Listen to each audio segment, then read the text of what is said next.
Okay, guys. Billy Miller, Chapter 14. The rain continued. It rained all afternoon, through the night, and for most of the next morning. And when it finally stopped, the sky was milky, and when the sun broke through the haziness, and the day turned hot and sticky.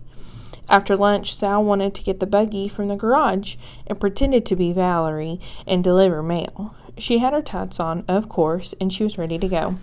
"Are you ready to take these off?" asked Billy. "Are you ever going to take these off?" asked Billy. "When the permanent marker goes away," said Sal. She tugged down her shorts and then her tights and checked her legs. "Still there," she said. Billy looked at Mama with an expression that said, "Do I really have to do this? Please, please don't make me do this." Mom smiled sympathetically at Billy and gave him a hug with an extra squeeze. "Just go once around the block. It'll be over in no time," she said softly.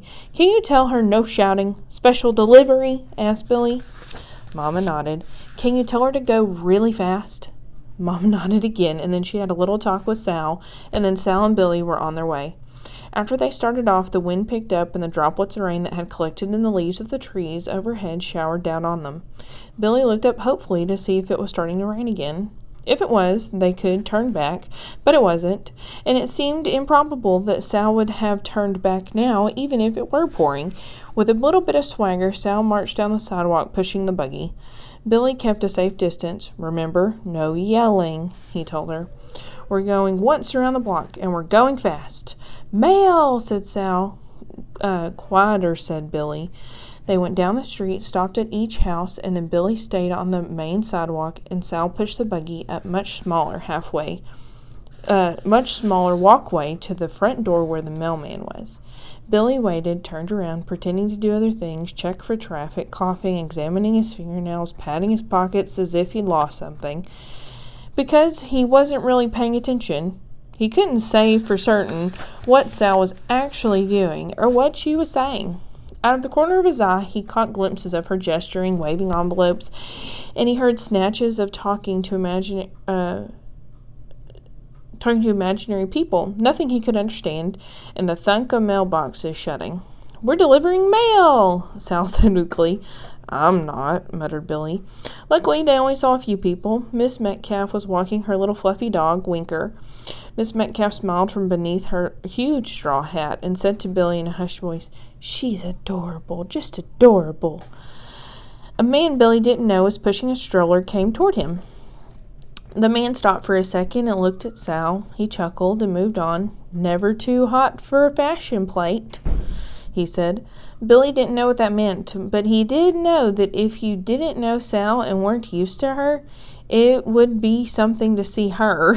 She was wearing her tights, red and white, blue striped shorts, a yellow and pink polka-dotted shirt, and her beribboned headband. Billy had wanted this to be over. He didn't want to run into anybody else.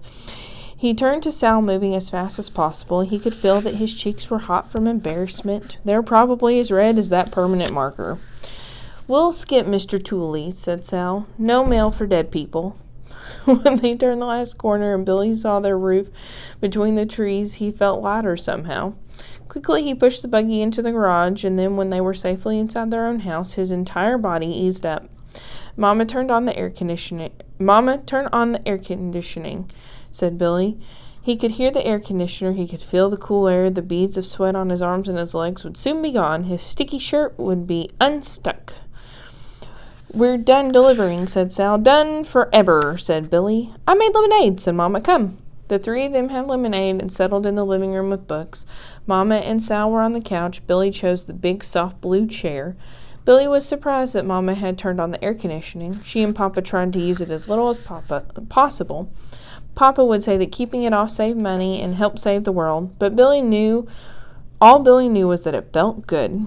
Sal was paging through a picture book with big illustrations of flowers and insects. "Butterfly, butterfly, do you know me?"